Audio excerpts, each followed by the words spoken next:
नमस्कार, मैं सुवर्णा। न्याय टीवी में आप सभी दर्शकों का स्वागत है। कोर्ट राउंडअप की खबरें अब विस्तार से।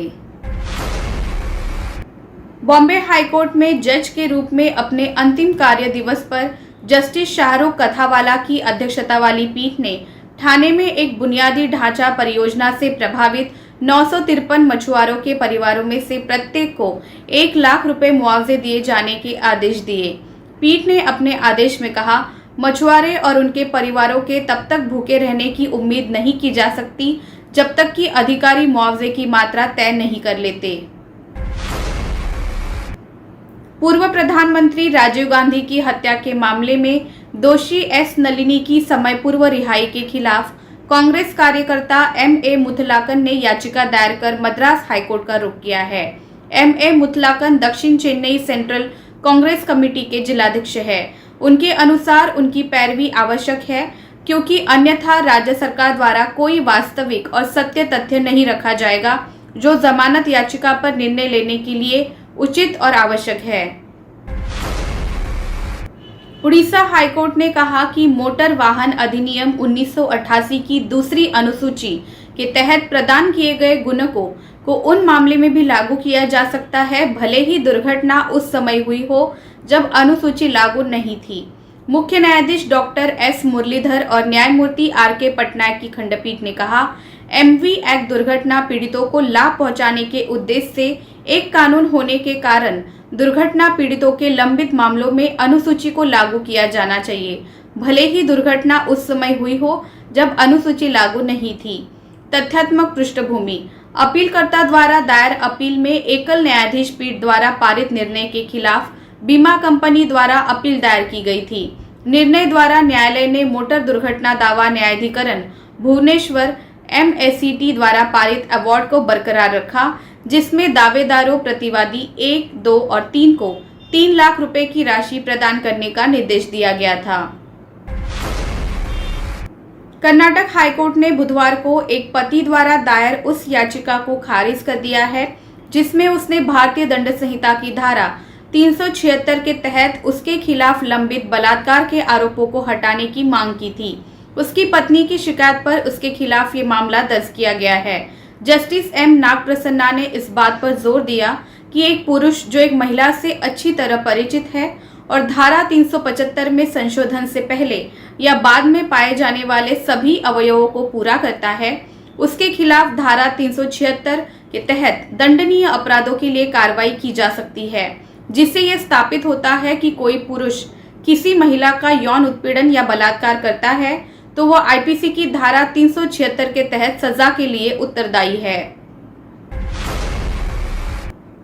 केरल हाईकोर्ट ने सोमवार को डाकघर के अधिकारियों को निर्देश दिया कि वो 1 महीने के भीतर सावधि जमा योजना के अंतर्गत एक घरेलू सहायिका द्वारा जमा की गई राशि को निकासी की तिथि तक पूर्ण ब्याज के साथ दे।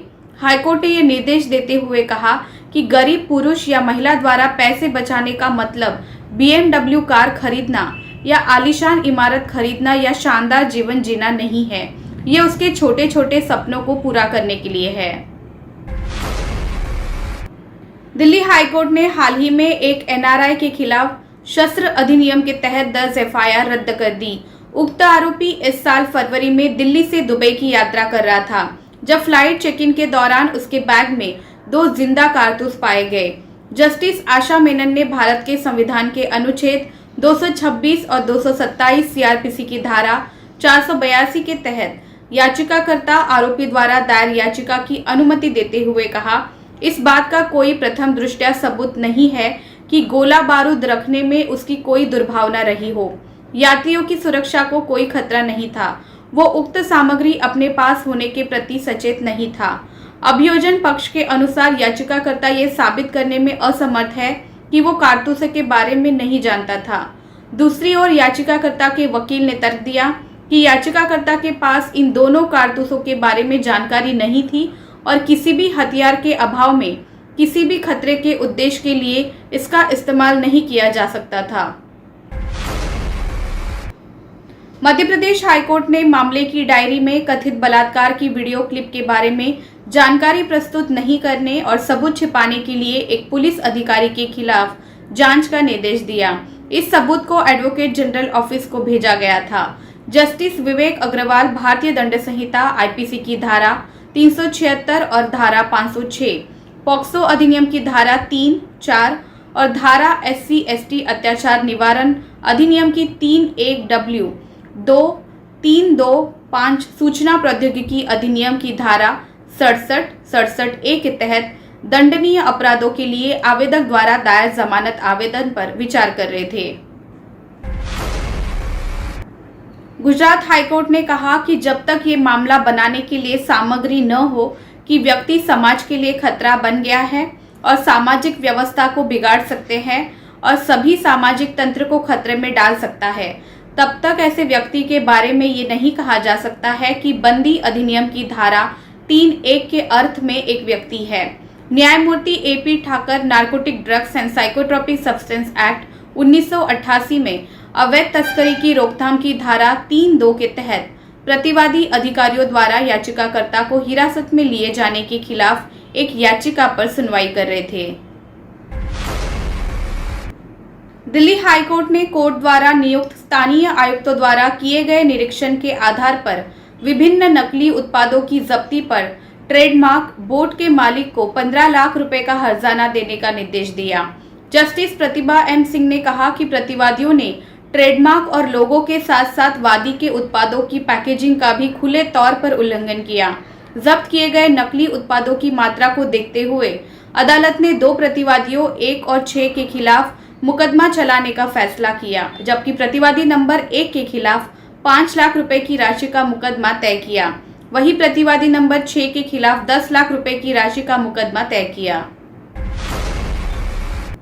आंध्र प्रदेश हाईकोर्ट ने हाल ही में निर्धारित किया कि अगर गांजे की वाणिज्यिक मात्रा के अवैध कब्जे के मामले में जांच narcotic drugs and psychotropic substance act 1985 की धारा 36(a)(4) के तहत काफी पहले से दिए गए विस्तार के आधार पर 180 दिनों की वैधानिक सीमा से परे लंबित है, तो धारा 167(2) CRPC के तहत डिफॉल्ट जमानत नहीं दी जा सकती।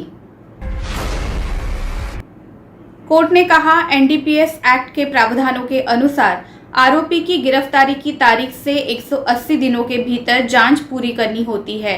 उक्त अवधि 11 दिसंबर 2021 तक समाप्त हो जाएगी। हालांकि रिकॉर्ड से पता चलता है कि अभियोजन पक्ष ने NDPS एक्ट की धारा 36(a)(4) के तहत 180 दिनों की समाप्ति से पहले यानी 22 नवंबर 2021 को जांच पूरी करने की अवधि के विस्तार के लिए एक आवेदन दायर किया है। उक्त याचिका को न्यायालय ने अनुमति दी थी और जांच पूरी होने की अवधि को 180 दिनों के लिए और बढ़ा दिया था। इसलिए इस तथ्य पर विचार करते हुए कि NDPS एक्ट की धारा 36(a)(4) के तहत जांच पूरी होने का समय बढ़ाया गया था, निचली अदालत ने याचिकाकर्ता की ओर से धारा 167(2) CRPC के तहत दायर डिफॉल्ट जमानत की याचिका को उचित ही खारिज किया है। पटना हाईकोर्ट सोमवार को बिहार के विधि सचिव प्रभारी ज्योति स्वरूप श्रीवास्तव और संयुक्त सचिव उमेश कुमार शर्मा के खिलाफ लोक अभियोजक पब्लिक प्रोसिक्यूटर की पुनर्नियुक्ति से संबंधित मामले में अपने आदेश की अवज्ञा के लिए अवमानना कार्यवाही शुरू की है। न्यायमूर्ति PB बजंथरी की एकल पीठ ने कहा कि बिहार के विधि सचिव प्रभारी ज्योति स्वरूप श्रीवास्तव और संयुक्त सचिव उमेश कुमार शर्मा व्यक्तिगत रूप से अदालत में उपस्थित रहेंगे। दिल्ली हाईकोर्ट ने कहा है कि एक कथित पिता मुलाकात के अधिकारों का हकदार है और एक नाबालिग बच्चे को उसके व्यक्तिगत विकास और उत्थान के लिए माता पिता के स्पर्श और प्रभाव से अछूता नहीं रखा जाना चाहिए। कोर्ट ने कहा कि इस तथ्य पर कोई विवाद नहीं हो सकता है कि प्रतिवादी एक कथित पिता होने के नाते मुलाकात के अधिकारों का हकदार होगा। ऐसे अधिकारों का निर्धारण और राहत प्रदान करते समय विशेष रूप से जब बच्चा 3 साल से कम उम्र का होता है तो निश्चित रूप से उसका कल्याण सबसे महत्वपूर्ण होता है। साथ ही नाबालिग को माता पिता के स्पर्श, संदर्भ, रुचि, माजू, सुप्रा और बच्चे के स्वस्थ विकास और उसके व्यक्तित्व के विकास के लिए दूसरे माता पिता के प्रभाव से अछूता नहीं रखा जाना चाहिए। फिलहाल बस इतना ही। अन्य खबरों के लिए जुड़े रहिए न्याय टीवी के साथ। नमस्कार।